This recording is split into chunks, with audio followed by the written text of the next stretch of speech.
Écolo. Madame, Monsieur, bonjour. Merci de nous retrouver sur les ondes de Radio Algérie Internationale pour ce nouveau numéro de votre émission Écolo. Aujourd'hui, on parlera du plan d'action des pouvoirs publics pour la mobilisation et la sécurisation de l'eau potable dans la capitale. Pour en parler, nous avons avec nous M. Smaïl Amirouche, directeur des ressources en eau de la Wilaya d'Alger, et M. Jean-Marc Yann, directeur général de la Société des eaux et de l'assainissement de la Wilaya d'Alger, SEAL.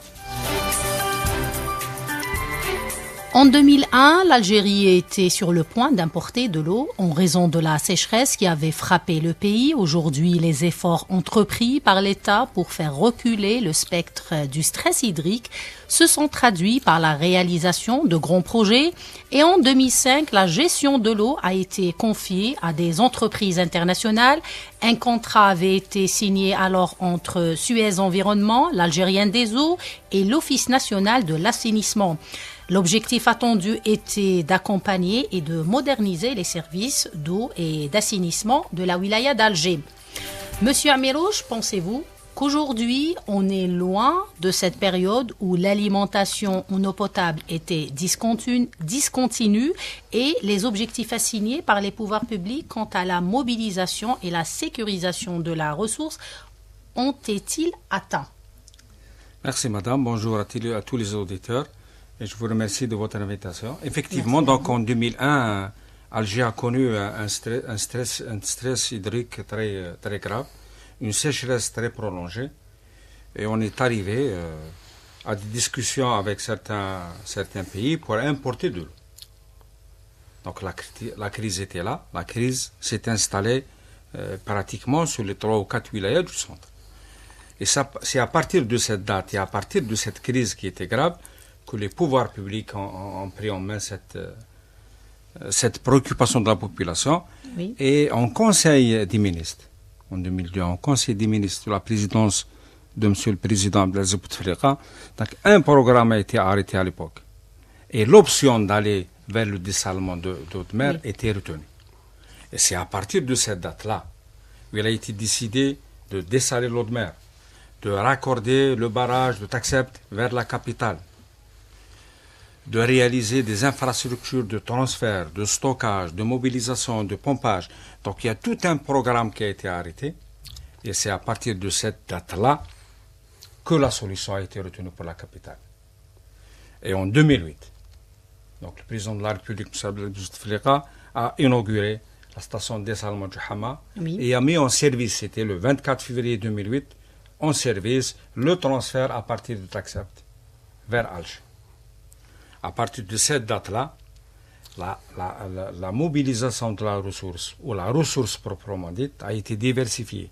Il faut savoir qu'avant, Alger était alimenté uniquement à partir des eaux de forage. La nappe, on soutirait beaucoup d'eau souterraine, et d'année en année, les nappes diminuaient. Il y avait même le risque d'avancer du biseau salé. Côté Borj el-Kifan, Borj el-Bahri, el-Hamiz, certains forages, on était obligé de les arrêter parce que l'eau de mer a pénétré à l'intérieur des terres. C'est pourquoi cette diversification de la ressource a permis, à partir de 2008, en faisant aussi un effort pour les ouvrages de stockage, de transfert, de distribution, d'arriver en 2010 à une distribution de l'eau H24 à travers la capitale. Aujourd'hui, Alger est, je dirais, définitivement sécurisé en matière d'infrastructure, parce qu'il ne faut pas oublier aussi le climat. Oui. Il faut savoir que le climat se radicalise. Ces dernières années, et l'exemple, on est en train de le vivre aujourd'hui, au mois d'octobre 2016. Il n'y en a pas pratiquement plus.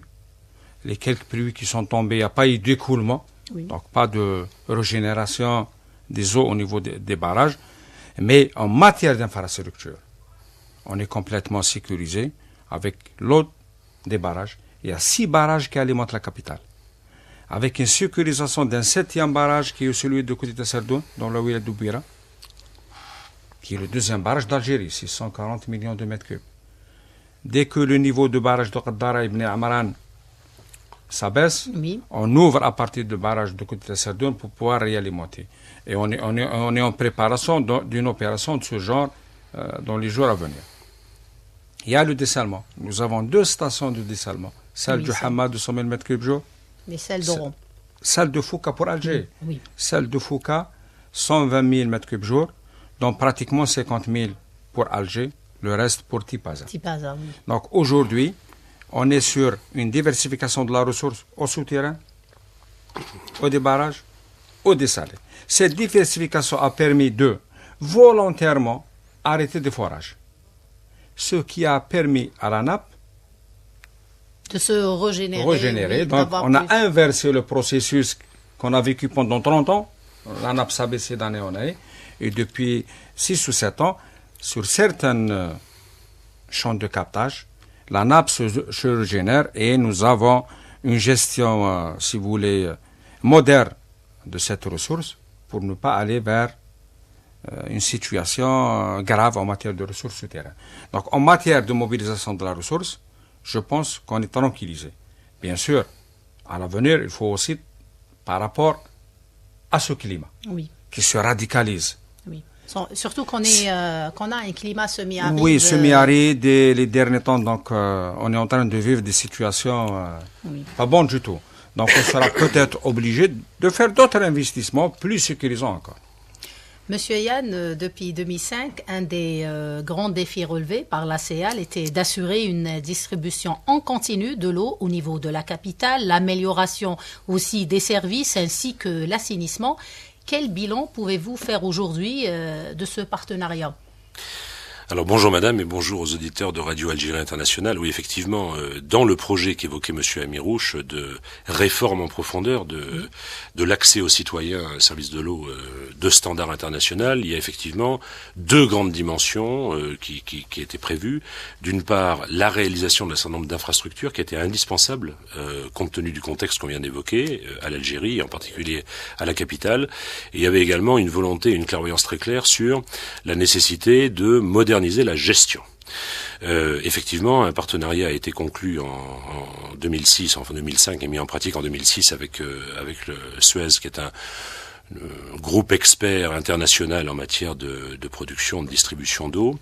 Et en ce qui concerne l'accès au H24, qui était l'objectif emblématique de l'Algérie, et d'ailleurs de Monsieur le Président de la République.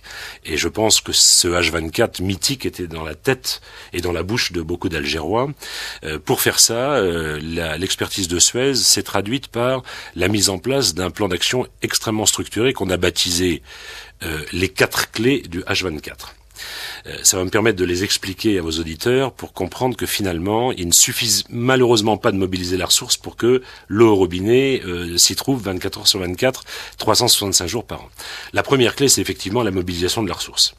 La situation évoquée au début des années 2000 faisait que de toute façon, on n'avait absolument pas assez d'eau pour alimenter Alger en continu. Donc l'équation était simple, pas assez d'eau, donc pas de possibilité de H24. Ça, c'est la première clé. L'État, comme l'a souligné M. Amirouche, a fait tout ce qu'il fallait, et je reviendrai, si vous le permettez, sur la clairvoyance de la politique qui a été mise en œuvre et l'originalité de cette politique, et l'ambition aussi de cette politique.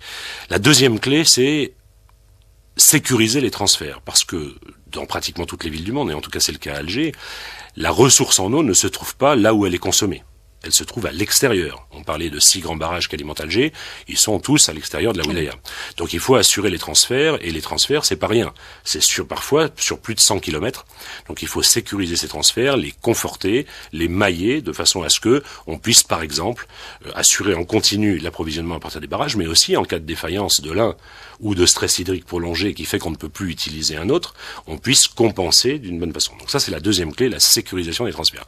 La troisième clé, c'est d'affiner, d'améliorer la distribution. Là, on est à l'échelle de proximité, on est à l'échelle locale, et évidemment, il ne suffit pas d'avoir l'eau à Ben Aknoun pour que l'ensemble des immeubles de Ben Aknoun aient l'eau en continu. Donc on a fait un énorme travail de modélisation du réseau, de mise sous système d'information géographique du réseau, de calcul hydraulique sur ce réseau pour pouvoir l'améliorer progressivement et veiller à ce que l'équirépartition se fasse de l'eau que nous arrivions à produire, à mobiliser, puis à transférer.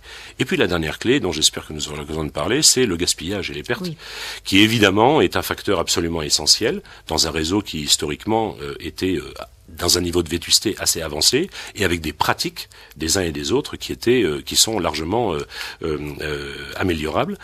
Donc si je veux répondre à votre question concernant le bilan général, l'objectif a été atteint à 4 mois près. C'était un objectif très ambitieux d'atteindre le H24 en 4 ans. D'ailleurs, ça n'a été fait dans aucune autre capitale du monde. Donc c'était vraiment, d'ailleurs on a été très regardé par le milieu international, les gens au départ ne croyaient pas que ce serait possible. Et ça a été possible grâce à la conjonction de cet ensemble de moyens qui ont été mobilisés à la fois financiers, infrastructurels et de compétences. Je voudrais, si vous le permettez, revenir 2 secondes avec un regard d'expert international sur la politique de l'Algérie en matière de mobilisation de la ressource. Si on regarde, ne serait-ce que sur le pourtour péri-méditerranéen, l'Algérie a quand même eu une stratégie extrêmement clairvoyante, extrêmement prudente.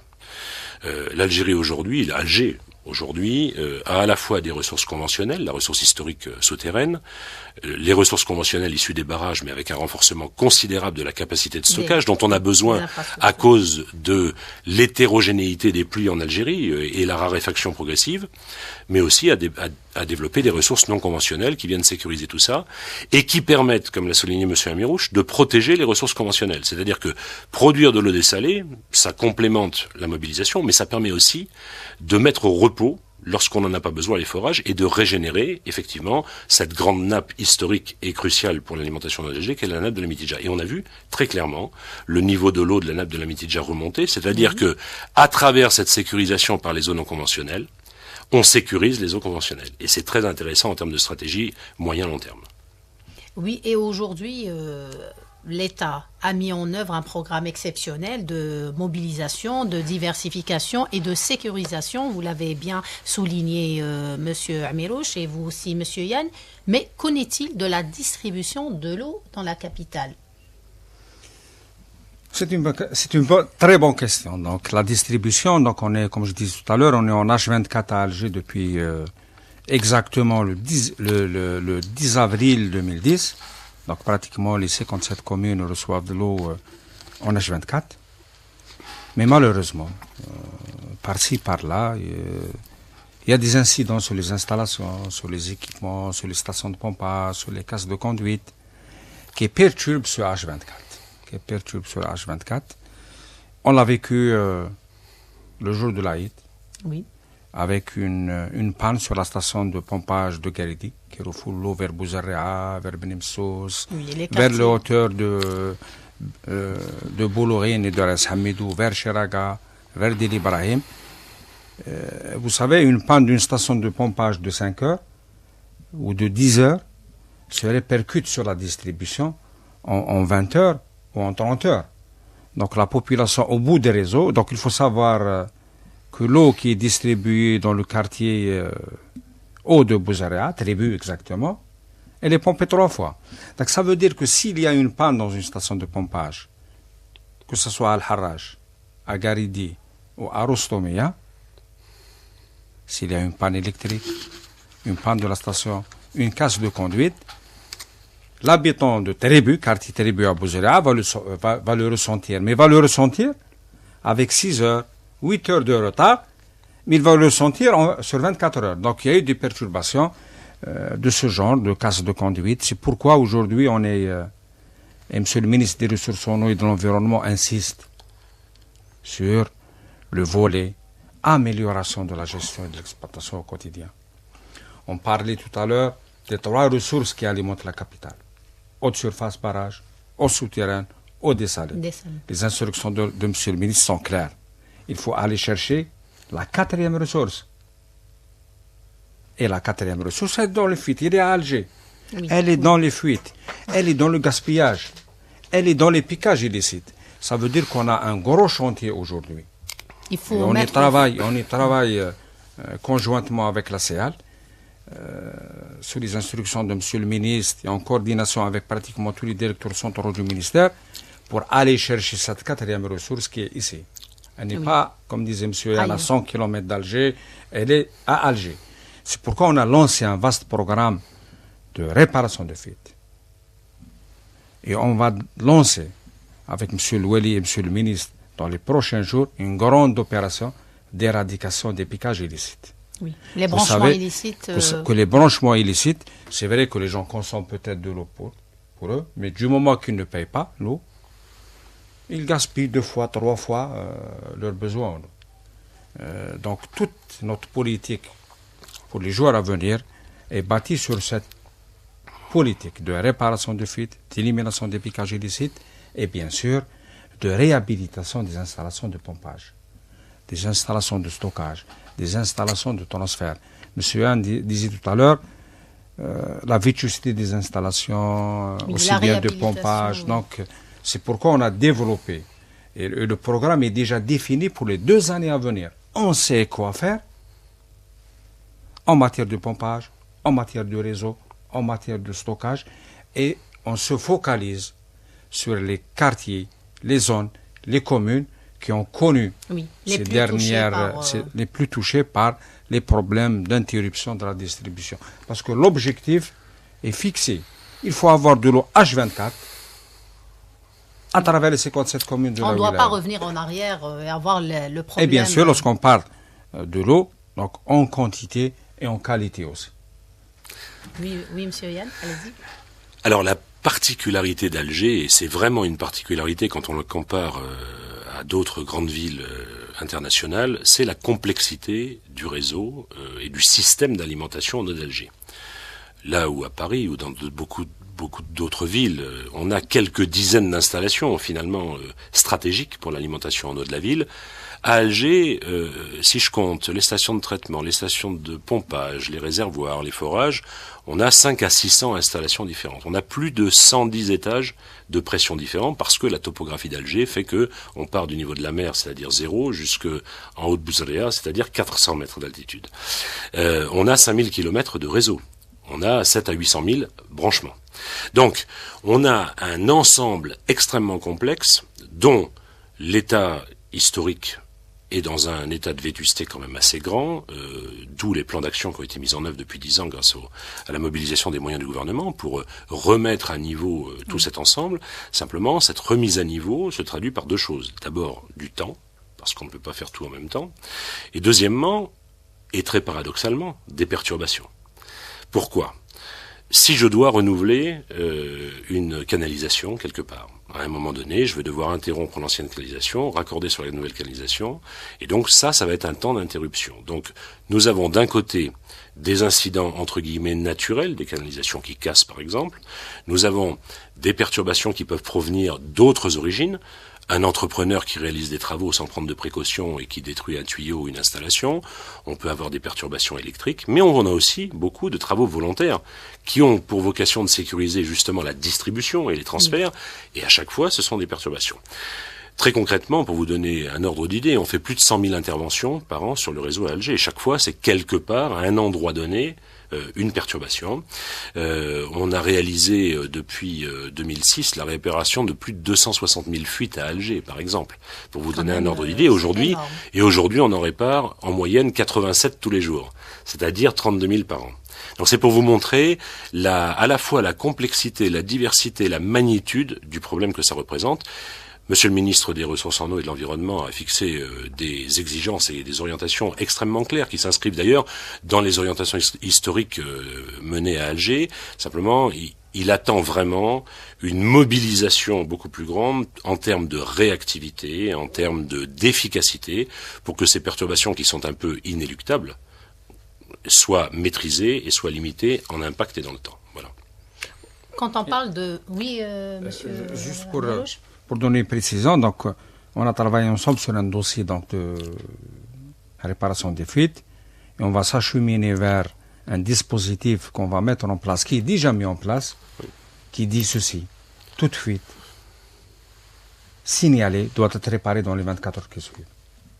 Donc toutes les équipes, on est en train d'installer un dispositif qui fait que chaque fuite qui paraît, qui est localisée, qui est connu sur le réseau d'Alger, soit par des citoyens, à travers le CATO, soit par des responsables, soit par une brigade de CEAL et de la direction des ressources en eau, qui tourne à travers la capitale pour localiser, identifier et localiser la fuite et faire intervenir les équipes sous les 24 heures. Donc toute fuite est réparée dans la journée. Alors, juste une précision à la précision. En 2006-2007, quand on se promenait dans Alger, on voyait beaucoup de fuites. Il y avait même des fuites avec des arbres qui avaient poussé dans les rigoles provoquées par les fuites.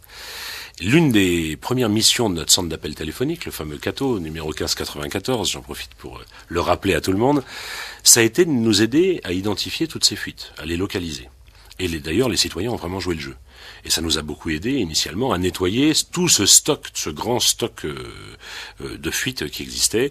Évidemment, comme l'indique Monsieur le Ministre, avoir plus de réactivité et réduire le temps d'intervention nécessite d'ajuster en permanence nos organisations. Nous avons effectivement des ressources externes pour nous informer, nous avons des ressources internes avec des brigades qui sillonnent les réseaux en vue de finalement intervenir le plus vite possible à partir du moment où une fuite est identifiée ou est apparue. Une précision enfin concernant la réparation des fuites. C'est tout à fait exact que notre objectif est de réparer toute fuite apparaissant en moins de 24 heures. Mais parfois ça prend plus de c'est temps. beaucoup plus difficile. Parce que réparer une fuite parfois impose de priver une partie d'Alger d'eau. Si c'est une fuite sur une canalisation d'1,30 m de diamètre, et qu'on intervient et que ça dure techniquement 24 heures, il faut qu'on soit en concertation, prêt à informer les citoyens et les mettre en disposition d'accepter une interruption qui va en résulter. Donc vous voyez, quelquefois, nous avons aussi des arbitrages à faire entre la continuité du service, le confort des citoyens, ou le moindre inconfort des citoyens, et puis notre volonté de sauter sur la fuite et de la réparer. Mais informer aussi, c'est très important. C'est un point quand même qui est... les clients, si on les informe à temps qu'il y a par exemple une coupure, ça va les mettre en confiance. Alors, absolument. D'ailleurs, c'est une des orientations fondamentales qu'on a données, notamment ces 2 dernières années, c'est d'intensifier l'information et de l'orienter sur une proximité plus grande. Il y a quelques années, pour les incidents que nous pouvions identifier à l'avance, ce qui n'est pas toujours le cas. Quand on a une canalisation qui explose, on ne prévoyait pas 3 minutes avant qu'elle explose.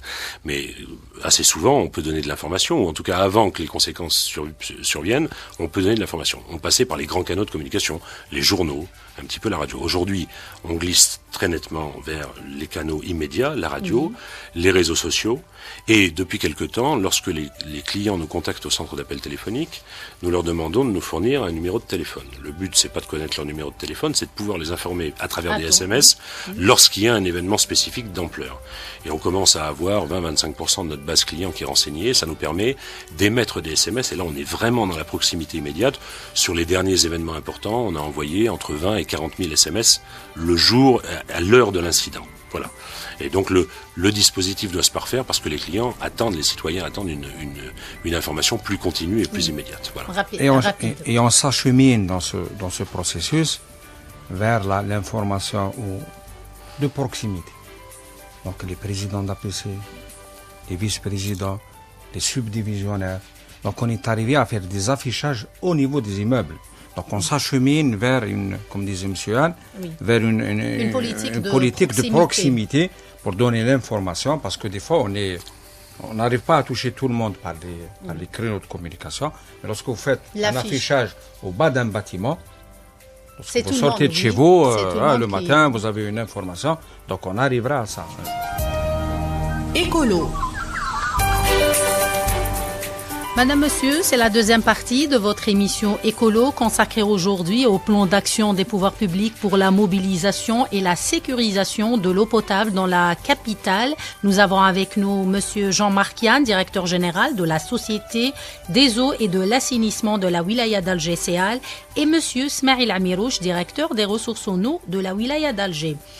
Donc tout à l'heure, on parlait du plan d'action, de la sécurisation et de la mobilisation de l'eau, et surtout du grand problème qui est la fuite et les déperditions de l'eau. Quelle est la capacité maximale de production pour le Grand Alger, et dans quelle mesure répond-elle aux besoins, surtout que l'année 2016 a été marquée par un déficit pluviométrique? Donc on parlait tout à l'heure de 3 ressources qui alimentent la capitale. Donc il faut savoir qu'à Alger, on consomme quelque chose comme 1,1 million de mètres cubes par jour.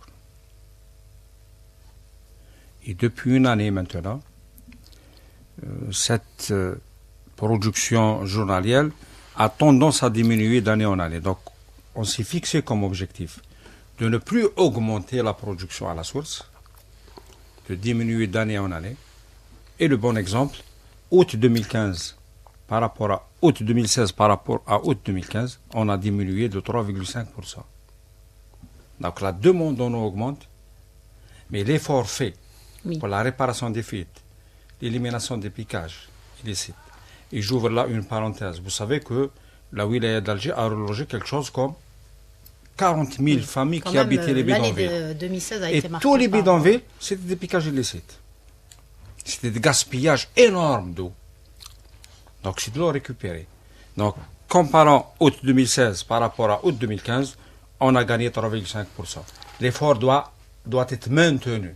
Ça veut dire qu'en 2017, on doit tout faire pour rester sur cette fourchette. Oui.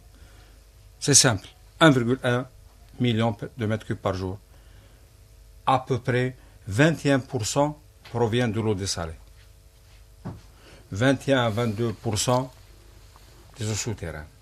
Et le reste, donc quelque chose comme 65-66% des eaux de surface. C'est plus que la moitié. Plus que la moitié. Donc, la tendance et l'objectif qu'on s'est fixé, c'est d'aller vers la réhabilitation des forages.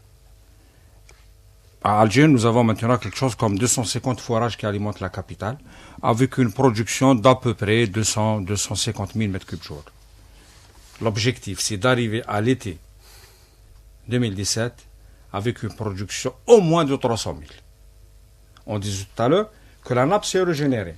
Donc, on est maintenant capable de produire 300 000 mètres cubes jour sans provoquer donc le rabaissement du niveau de la nappe. Donc, on travaille dans cette direction et les projets sont identifiés, sont connus, les opérations connues. Certains sont en cours sur terrain. Je disais tout à l'heure que la wilaya d'Alger a procédé à une vaste opération d'éradication des bidonvilles. Oui. Cette éradication des bidonvilles, finalement, l'objectif, ce n'est pas d'éradiquer, c'est de reloger des gens dans des habitations dignes, et par la suite éradiquer. Il y a eu un transfert de population, pratiquement du centre-ville, de Harrach, Barraqi, Alger-Centre, les gens qui habitaient les terrasses à Babloued, à Alger-Centre, à Belouizdad, vers le sud d'Alger, Bertouta, Tsel Merja. Mais cette population aussi doit s'alimenter en eau. Oui, c'est là où aussi on doit faire un effort important. Un effort important en matière d'infrastructure. Et on doit maintenant transférer de l'eau de Guide Constantine. Avant, on recevait l'eau de Mazafra vers le Harrach. Maintenant, on est en train de transférer parce que la demande en eau a augmenté sur une partie. On disait tout à l'heure qu'il y avait eu des perturbations. Mais les perturbations, on les a enregistrées à l'ouest d'Alger. L'ouest d'Alger, par la topographie, par les installations de stockage, de pompage qu'il y a là-bas, le système était à la limite de sa capacité. En plus, on est venu avec un transfert de population vers l'ouest et le sud d'Alger. C'est pourquoi tous les problèmes, on les enregistre à ce niveau-là. Del Ibrahim, Cheraga, Benimsous, Dararia parfois. Donc c'est là où on doit mettre un effort important et le programme est connu, tracé, avec un objectif de faire aboutir tous les projets en cours à la veille du mois de Ramadan. Donc on n'attend pas l'été.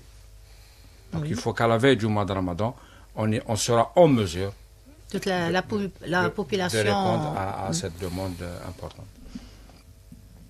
Et il y a aussi, on a parlé de la mobilisation de la ressource, de la sécurisation, il y a aussi un autre secteur qui est aussi important, c'est l'assainissement.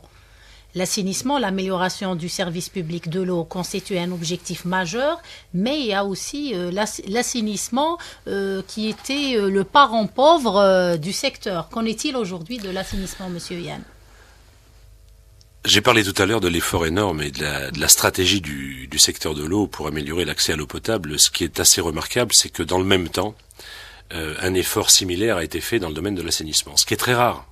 Il y a à travers le monde, il y a beaucoup de pays qui ne s'occupent pas de l'accès à l'eau, il y a beaucoup de pays qui s'occupent de l'accès à l'eau, il y a très peu de pays qui s'occupent de l'accès à l'eau et de l'assainissement en parallèle. C'est pourtant absolument indispensable parce que l'accès à l'eau, c'est évidemment la qualité de vie, mais un assainissement qui fonctionne, c'est aussi de la qualité de vie et c'est aussi une question de santé publique. La progression du système d'assainissement d'Alger depuis une dizaine d'années est colossale. De gros efforts avaient été faits pour collecter les effluents, mais la majeure partie de ces effluents, c'est-à-dire des égouts, pour nos auditeurs, finissaient assez rapidement à la mer ou dans les oueds. À telle enseigne que dans les années 2005-2006, il y avait 35-36 plages ouvertes à la baignade à Alger, 38 ouvertes à la baignade à Alger. Celles qui étaient fermées, c'est véritablement parce que il y avait des écoulements directs d'égouts sur ces plages. Il y avait très peu de capacité de stations d'épuration à l'époque. On avait on avait 250 000 habitants qu'on était capable de traiter, alors que la population d'Alger à l'époque était de 3 millions, 3 millions 2. Entre-temps, les pouvoirs publics ont fait des efforts absolument colossaux, à la fois pour rassembler les effluents qui étaient rejetés de manière disséminée sur le territoire en réalisant de grands collecteurs. C'est principalement la direction des ressources en eau de la wilaya d'Alger qui a mené ces projets, mais a également réalisé des projets colossaux en matière de traitement, c'est-à-dire de stations d'épuration. Dans les semaines à venir, nous aurons une capacité globale de traitement sur Alger de l'ordre de 3 millions d'équivalents habitants. Vous voyez le progrès de 250 000 à 3 millions en quelques années. Là encore, je n'ai pas d'autre exemple ailleurs d'une telle fulgurance d'amélioration de la situation. Pour autant, il reste encore du travail à faire. On a principalement, de mon point de vue, deux domaines dans lesquels il faut que nous finissions. Tout est inscrit, tout est prévu, mais c'est le raccordement des gros collecteurs qui vont permettre d'utiliser à pleine capacité les stations d'épuration qui ont été faites. Et parallèlement, d'ailleurs, c'est le lancement, et c'est prévu, de nouvelles tranches additionnelles aux grandes stations d'épuration. Il y en a 3 à Alger. Il y a côté Beni Messous, il y a côté Baraki et côté Regaya. Et l'autre problème à résoudre, c'est, et d'ailleurs c'est particulièrement aigu, M. Amirouche pourra en dire plus si ça vous intéresse, tout ce qui gravite autour de l'oued El Harrach, c'est-à-dire du bassin versant de Baraki, c'est la problématique des rejets industriels dans le milieu naturel, sur lesquels toute une stratégie a été mise en place, mais pas seulement une stratégie, mais aussi une vraie politique opérationnelle, avec comme objectif de ne plus avoir de rejets industriels dans le milieu naturel, ce qui suppose à nouveau des infrastructures, du savoir-faire et de la gestion, mais ce qui suppose aussi une proactivité des industriels. Voilà. Et justement, oui, monsieur. Donc nous disposons actuellement à Alger d'un schéma directeur d'assainissement. Ce schéma fixe donc les implantations des différentes stations d'épuration, une à Raya, une à Baraki, une à Beni Messous, une à Zerada. Elles existent toutes. Nous disposons de la station, la plus grande station d'épuration, Baraki, 1,8 million d'équivalents habitants. À l'heure actuelle, 70% des eaux usées générées dans la capitale arrivent dans l'une des 4 stations d'épuration. Elle est épurée avant d'être rejetée. Dans une partie, celle qui est rejetée dans le lac de Raya, est réutilisée en irrigation. Oui. L'objectif, c'est d'arriver à 0 rejet en mer ou dans la nature, les oueds en mer. C'est pourquoi aujourd'hui, on est pratiquement passé en matière de plages autorisées à la baignade de 36 plages en 2004 à 71 plages autorisées à la baignade. Il ne reste à Alger que 3 plages interdites à la baignade pour raison de pollution. On va livrer dans les jours à venir, avant fin d'année, la station d'épuration de Zeralda, les collecteurs qu'on est en train de réaliser. C'est simple. Avant, tous les rejets se faisaient en mer ou dans les oueds. C'est pourquoi on a ce qu'on appelle, nous, le collecteur Pointe-Pescade. C'est le collecteur qui longe la mer, de Hammamat jusqu'à l'embouchure d'eau de Harrach pour remonter vers Baraki, qui intercepte tous les rejets en mer. Ce sont des projets dont une partie est achevée, d'autres sont en cours. Et à l'achèvement des projets en cours, collecteur Bebali, collecteur Wad Karma, raccordement de collecteur Wad Smar, on arrivera à raccorder tout le monde aux stations d'épuration. Et c'est vrai que le projet de réalisation de collecteurs et de réalisation de la deuxième tranche de Raya, oui. On a eu des difficultés pour l'inscription des opérations pour des raisons que vous connaissez. Mais le schéma suit son cours et à l'objectif, je pense, 2020, on atteindra 0 rejet en mer. On vient d'obtenir avec M. Louali une opération pour la réutilisation des eaux épurées. Vous voyez à Alger qu'il y a énormément d'opérations de verdissement. Oui. Aujourd'hui, on arrose tous ces espaces avec de l'eau non potable, avec des sources comme celle du Hamma, comme les sources de deux bassins. Mais l'objectif La final, réutilisation, c'est la réutilisation des eaux une épurées. fois épurées. Il faut préciser aussi, M. Yann parlait tout à l'heure de l'effort des pouvoirs publics en matière d'investissement, mais l'effort est aussi qualitatif. Dans nos stations d'épuration, on arrive au traitement tertiaire à l'ultraviolet. Ça veut dire qu'on va obtenir une eau à la limite de la potabilité. Donc une eau de bonne qualité qu'on peut utiliser pour arroser les espaces verts, Oui. Utilisation en agriculture. Une Surtout bonne partie. l'irrigation, on sait que l'irrigation, on utilise On a un beaucoup besoin, d'eau. oui, le besoin est là. Donc il y a, l'exemple, c'est la station d'épuration de Baraki, où les eaux épurées partiront vers un futur barrage du côté de Meftah. Oui. Et une bonne partie servira à régénérer les écoulements dans l'Oued el-Harrach. Donc vous savez que le projet d'Oued el-Harrach a avancé à une cadence soutenue. Dès qu'on termine, on va maintenir un écoulement permanent à l'intérieur de l'Oued par les eaux épurées par la station d'épuration de Baraki. C'est vrai qu'aujourd'hui, on est confronté à un problème assez grave concernant le rejet industriel. Donc des commissions ont été installées par M. Loueli. On est en train de travailler sur le terrain, d'identifier. On a identifié tous les pollueurs. Oui. Certains ont reçu des mises en demeure et la plupart ont adhéré à la démarche D'avoir du une pouvoir public, station, d'avoir une station de d'épuration pré-traitement. à leur niveau. Avant, on jugeait tous les industriels de la même... On disait, industriels, on ne peut pas leur accorder.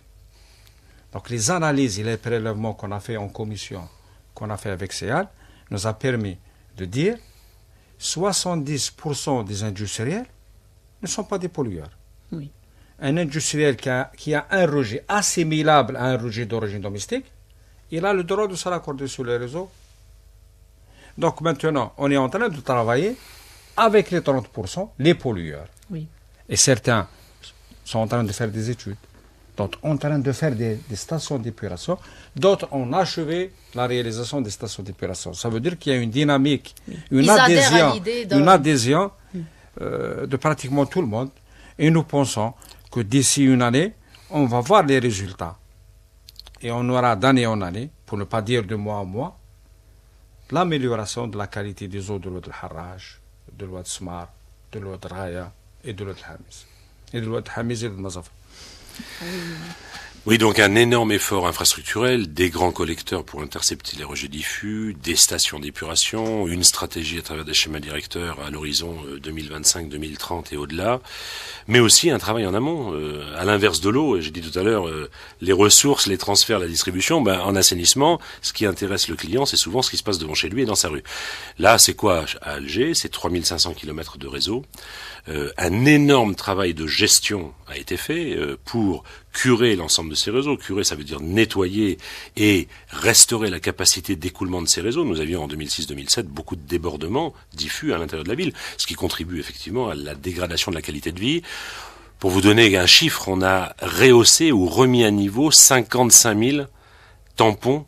Ce qu'on appelle les tampons, c'est les regards qui permettent d'accéder au réseau d'assainissement sur le réseau d'assainissement d'Alger depuis 2006, plus de 55 000. Donc vous voyez cet énorme effort qui fait qu'aujourd'hui d'ailleurs, on nettoie chaque année, on cure chaque année, pour utiliser notre jargon, 30 à 32% du linéaire de réseau, c'est-à-dire plus de 1000 km de réseau. Donc depuis 10 ans, ça veut dire qu'on a pratiquement curé 10 000 km de réseau. Sachant qu'il fait 3500, c'est-à-dire que le réseau a été curé 3 fois. J'en appelle aux auditeurs, en ce qui concerne une interaction très forte de la vie quotidienne sur la gestion des réseaux d'assainissement et finalement sur le bon écoulement. C'est la propreté de la voirie.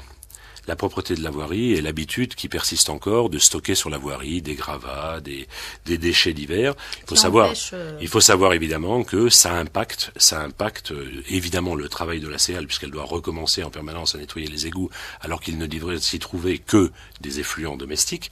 Mais ça peut aussi provoquer des incidents et donc si chacun y met un petit peu du sien, l'ensemble fonctionnera beaucoup mieux. Voilà. Il y a aussi Il y a aussi un phénomène très important. Tout à l'heure, on parlait des déperditions, des branchements illicites, le gaspillage de l'eau, d'où l'importance de sensibiliser les citoyens quant à la manière d'utiliser l'eau et surtout à être raisonnable dans leur consommation. Oui, l'équation est quand même assez simple. L'Algérie, encore une fois, a fait des efforts colossaux. Je crois que le chiffre, c'est 50 milliards de dollars mobilisés par l'Algérie depuis les années 2000 pour améliorer la situation de l'eau et de l'assainissement. C'est un effort colossal. Beaucoup de pays n'ont pas consacré autant d'efforts à l'accès à l'eau et à la qualité de vie à travers l'assainissement. Deuxième élément, l'Algérie est un pays dans lequel la volonté publique est d'avoir un accès à l'eau qui soit très soutenable sur le plan économique. En d'autres termes, le prix de l'eau est extrêmement raisonnable. Enfin, l'Algérie est un pays, on l'a dit, dans une zone difficile sur le plan météorologique et pluviométrique, et donc semi-aride. Et donc la conscience collective devrait quand même guider tout un chacun, avec tous ces efforts qui ont été faits, et le statut de l'Algérie au plan météorologique, à faire attention. Force est de constater que ce n'est pas toujours le cas. Et donc là, on a effectivement une marge de manœuvre extrêmement élevée qui passe par une prise de conscience. On pense notamment chez CEAL que nous devons sensibiliser les jeunes, tout particulièrement parce que les jeunes générations sont naturellement sensibles aux grands enjeux de développement durable, de responsabilité sociétale, peut-être plus que leurs aînés. Et on pense que c'est à travers la mobilisation des jeunes sur ces thématiques-là que, à l'instar de ce qui s'est fait dans beaucoup d'autres pays dans le monde, la conscience collective va progresser et donc le respect de l'eau, finalement, va trouver son chemin. Et surtout aussi, M. Amirouche, sensibiliser le citoyen sur le prix du mètre cube effectivement. de l'eau. Donc il faut savoir que c'est simple, dans le commerce, plus on vend, plus on gagne. Dans l'eau, malheureusement, plus on distribue, plus on perd de l'argent. Donc le prix de l'eau est subventionné par l'État. Donc lorsque vous vous adressez à quelqu'un qui est en train de laver sa voiture à grande eau, il vous dit, oui, moi j'ai un compteur et je paye. Effectivement, même s'il paye cette eau, mais il n'a pas le droit de la gaspiller. Oui. Il n'a pas le droit de la gaspiller. C'est pourquoi il faut qu'on développe un discours de proximité avec la population et avec les abonnés. Il faut que les gens aussi voient un effort de notre part. Mais parce que les gens qui voient, si le matin, en sortant de chez vous, vous trouvez dans votre porte une fuite. Le lendemain, vous la trouvez. 2 jours après, vous la trouvez. Oui. Vous avez un comportement. Oui. Mais si, le matin, vous trouvez une fuite, et le soir, en rentrant chez vous, elle est réparée, vous allez faire attention chez vous à l'eau.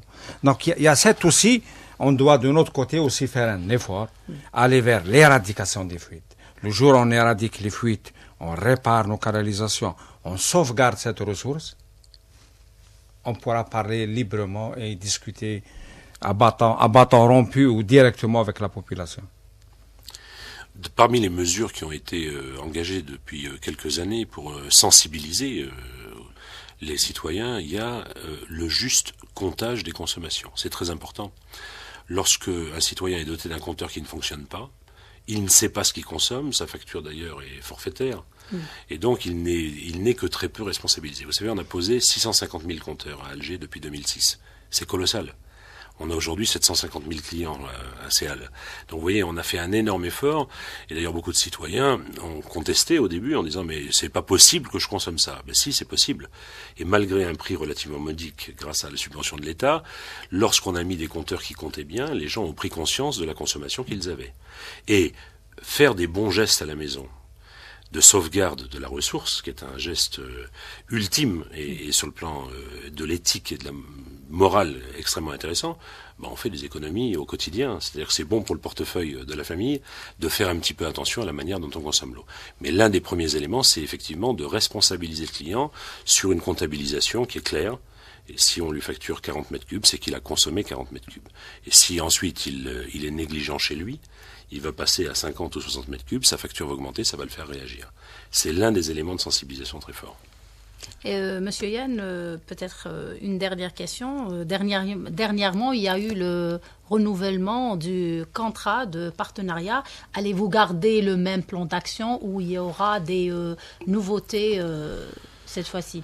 Alors c'est à la fois une continuité et une rupture. C'est une continuité dans un partenariat qui est sincèrement tout à fait exemplaire. Il n'y a pas beaucoup de cas de partenariat public-privé dans le monde qui ont fonctionné de cette façon. L'Algérie peut en être très fière, Suez en est très fière aussi. Donc c'est continuité au sens de la proactivité. Parce que si ce partenariat réussit, c'est que les acteurs ont été complémentaires et ont joué le jeu dans la durée. C'est très important de le souligner. Il y a beaucoup d'échecs ailleurs à cause de la démission de telle ou telle partie dans l'ensemble des acteurs. Et c'est aussi une rupture parce que il est demandé à CEAL aujourd'hui d'être plus efficace, plus réactif, d'être plus économe, plus économique. Donc on a un vrai enjeu d'efficience économique, c'est-à-dire d'efficience opérationnelle. On a un enjeu de finalisation du transfert de savoir-faire. Vous savez que CEAL a été construit sur deux grands piliers, l'évolution de la qualité de service, mais aussi l'évolution des compétences, qu'elles soient managériales ou opérationnelles. Et là, on a un grand enjeu de consolidation et d'homogénéisation de ces compétences, parce qu'au fond, aujourd'hui, après 10 ans d'activité, les fondamentaux étaient posés, la qualité de service, tout le monde en convient, s'est considérablement améliorée, mais aujourd'hui, lorsque la qualité de service est ponctuellement défaillante, c'est cela qu'on voit. Donc on a un vrai souci d'homogénéisation des pratiques, d'équirépartition de l'effort et donc de finalisation d'un processus de montée en compétences de façon à ce que l'ensemble des acteurs, vous savez, CEAL c'est 6300 agents, que l'ensemble des acteurs tirent la charrue dans le même sens et offrent un service public homogène en qualité. Oui, monsieur. Effectivement, donc le programme, le contrat a été renouvelé pour 2 ans. Et le programme est bien défini. Donc, on a tracé un programme sur les 2 années à venir avec des actions ciblées et avec des objectifs ciblés aussi.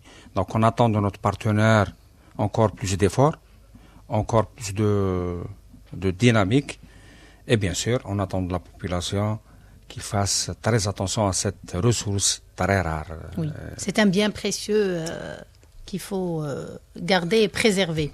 C'est ça. Merci. Donc, c'est le mot de la fin. Merci, cher invité, d'avoir répondu à nos questions et d'avoir été présent avec nous. Je rappelle Monsieur Smaïl Amirouche, directeur des ressources en eau de la wilaya d'Alger, et Monsieur Jean-Marc Yann, directeur général de la Société des eaux et de l'assainissement de la wilaya d'Alger, CEAL.